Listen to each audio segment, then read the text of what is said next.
also, if South Park is so popular, why aren't people getting the message? Is it because it's too out there and everybody just thinks it's satire? I mean, it is satire, but do people just think it's like frivolous? Or maybe people are getting the message really slowly. It's taken 15 years. I mean, if anything could change the world, it's South Park. Really. I mean, it's a very unique case of a show being that subversive and lasting for that long. Well, you know, whenever anything bad happens, we've been talking about Hollywood and TV, and you're going to blame the executives and everything. So we should say something good about the executives at Comedy Central. The fact that that show is still on, there's someone with a soul in that company somewhere, which is owned by Viacom, I think. But I think maybe in their, sort of paradigm pyramid structure, they were like, oh, Comedy Central, we're just going to let them do what they want over there. I mean, I'm fascinated by their logo because it is actually Comedy Central. So it's a circle with a C on the inside and it faces left. So it's like a copy left sign as opposed to a copyright sign.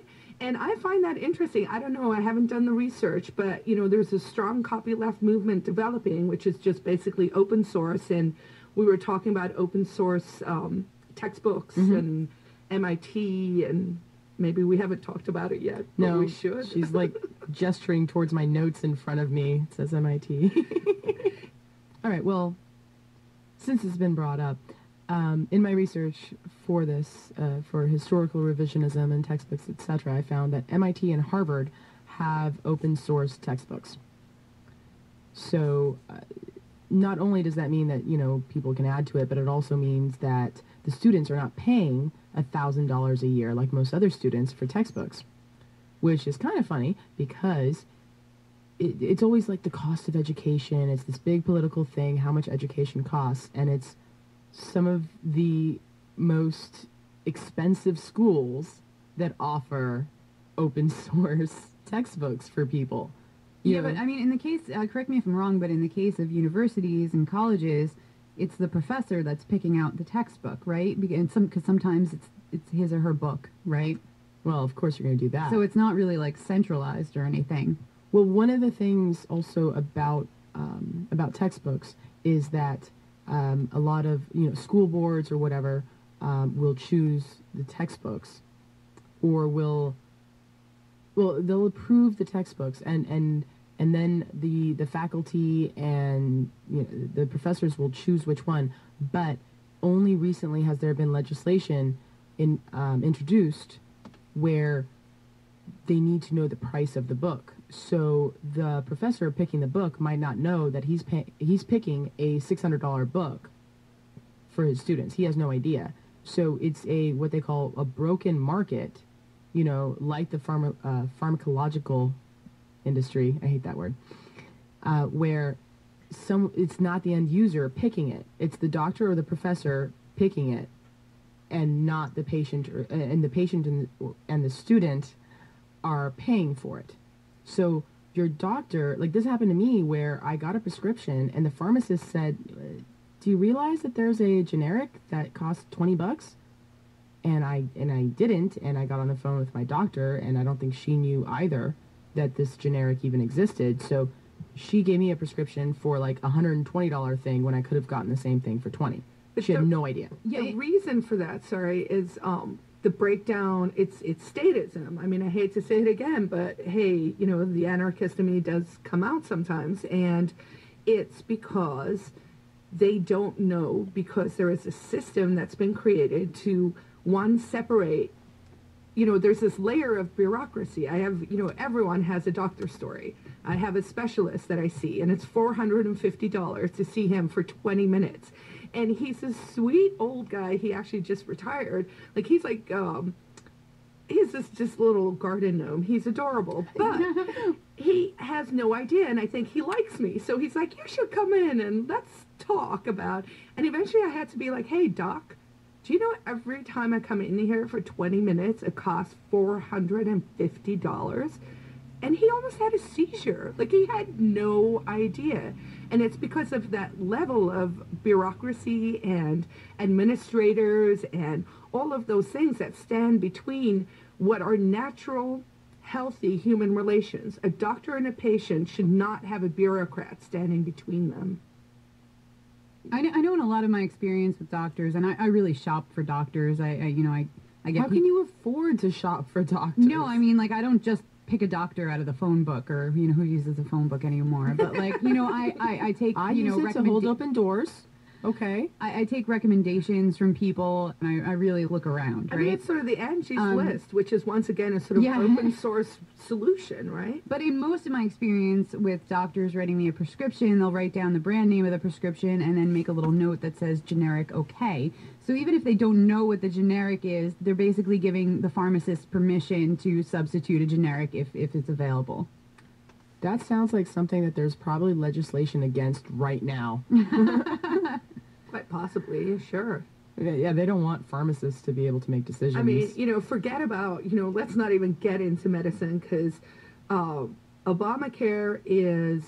let's not get into medicine, but let's get into it. No. I'm going to leave it with this, is imagine the customer service of the DMV crossed with, and I'm not going to remember the rest of the joke. This is why I don't tell jokes.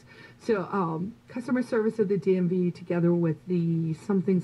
It's bad. Whatever it is, it's bad.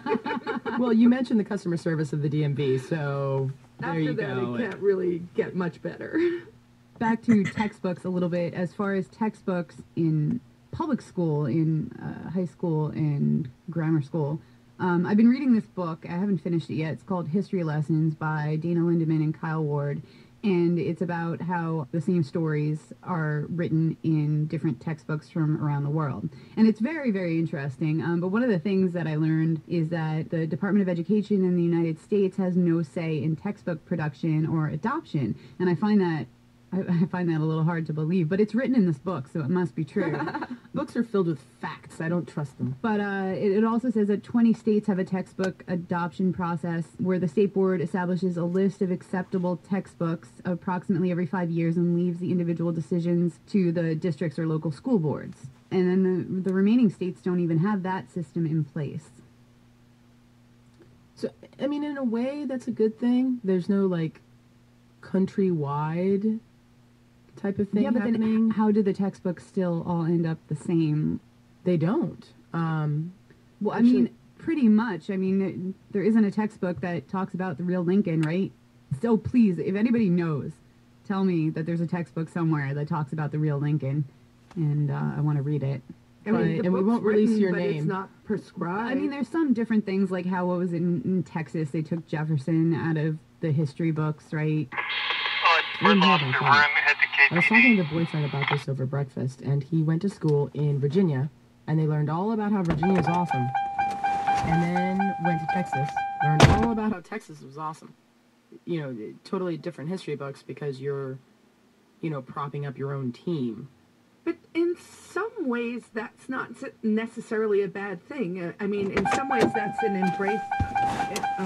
embracing of decentralization. So it makes sense that, like, you like your home team and you're going to be like, rah, rah, I'm into this history and this battle happened here and this, because that's localism. So it's better if you're in a local place with local lore for people to go, okay, we all know, hey, this happened and that guy was the good guy and that guy was the bad guy, but then 3 years later this happened and the same guys, it reversed or whatever, because that's the human condition.